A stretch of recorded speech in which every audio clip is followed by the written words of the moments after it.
Today in Britain, there's a type of scavenger, like a hyena. It preys on the defenseless. Most car crimes are committed by opportunists. If your car hasn't got adequate security, you're making it easier for them. Leave it unlocked, and they're laughing. Car crime. Together, we'll crack it.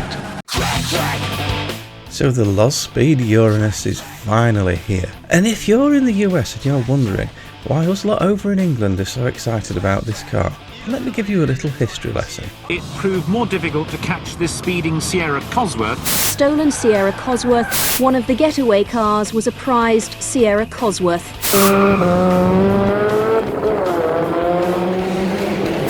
The high-performance vehicle is the Twocker's favourite. Overtaking another car. It got so bad for the most stolen car in the country that the police had to start buying them too.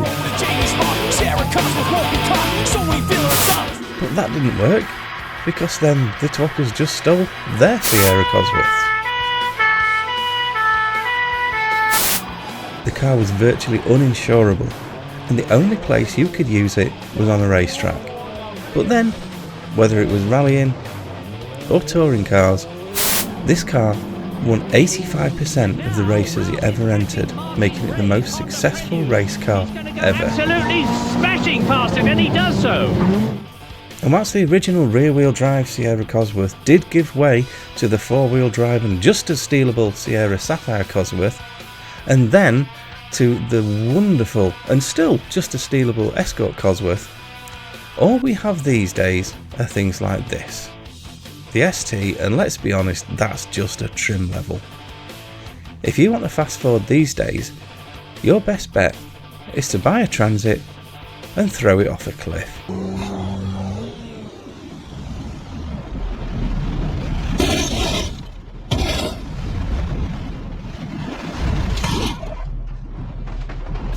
So not that there's any pressure, Rockstar, but it's time to mark your homework.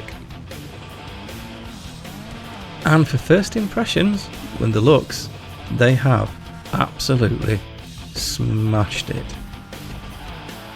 It looks almost perfect. It's an almost exact replica. So yeah, Rockstar's copyright department was definitely on holiday when they built this car. So here we go. With the lap of the map, and the first thing that stands out is how fun the handling is. It feels lively, it feels exciting to drive, which is how a Cosworth should be.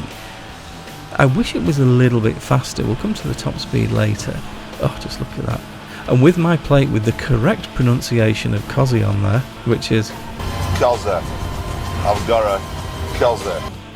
So around the city, it's nimble. You can get some really good tail-out action going. It's really, really easy to control with the back end sliding.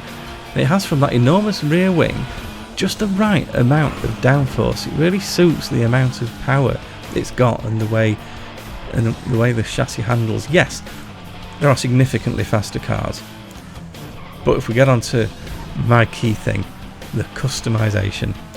Now, all I wanted from the customization is, it's okay, it's not amazing, but all I wanted was to make a really good, really realistic Sierra Cosworth replica, and all of the options are in there.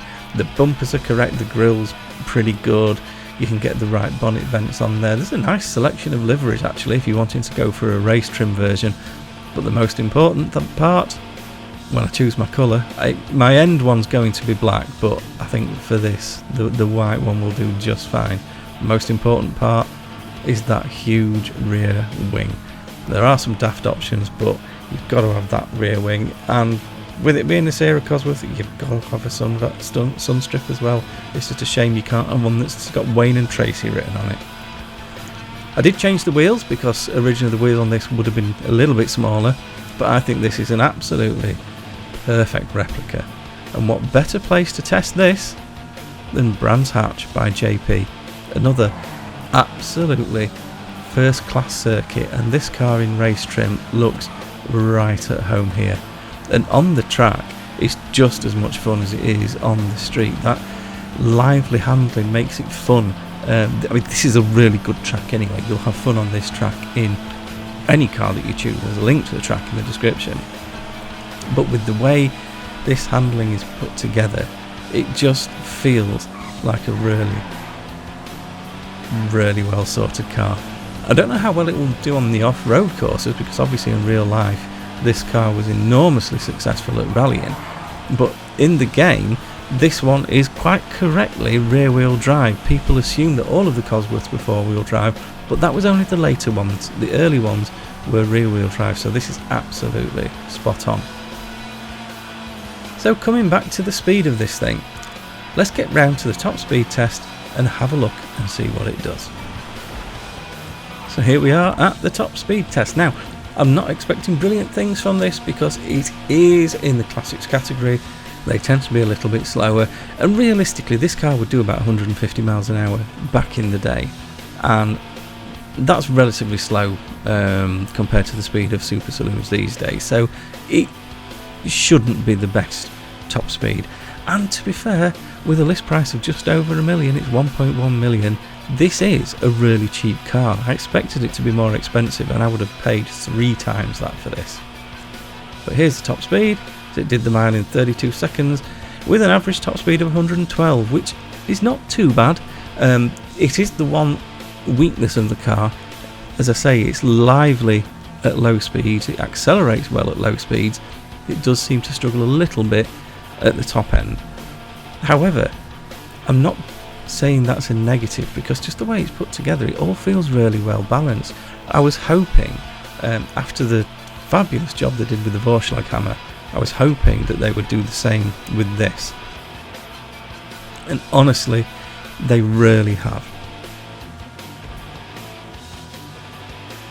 One other thing that is worth mentioning is this does come with the option for the lock-on jammer.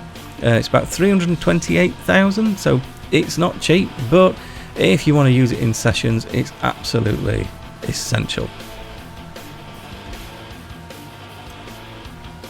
So here we are, we come to final thoughts and review, and I think I've been fairly transparent about this. I was really excited for this car. I absolutely adore it in real life. I was really excited when I saw they were adding it into the game. I just hoped that they didn't screw it up. And I am happy to report they haven't screwed it up. It looks right, it feels right, it drives right. Yes, it would be nice if it had a little bit more at the top end, if it was a little bit faster. But I think, all things considered, I think the balance of this car is exceptional. I think it's great fun. I think it's going to get a lot of use. I think I may have to buy a couple more so I can have a white one, a black one, and one in race trim, and then maybe one in rally trim as well. I don't think buying 4 is excessive, is it, really? Maybe. So should you buy this? Absolutely. It's a great addition to the game. It's a super fun car. The time is okay. It's fairly respectable. As I said, the one weakness is that top speed, and my lap here does reward top speed, so if you're lacking a bit on top speed, it will affect your lap time here. So as we come up here, let's have a look and see what that final time is.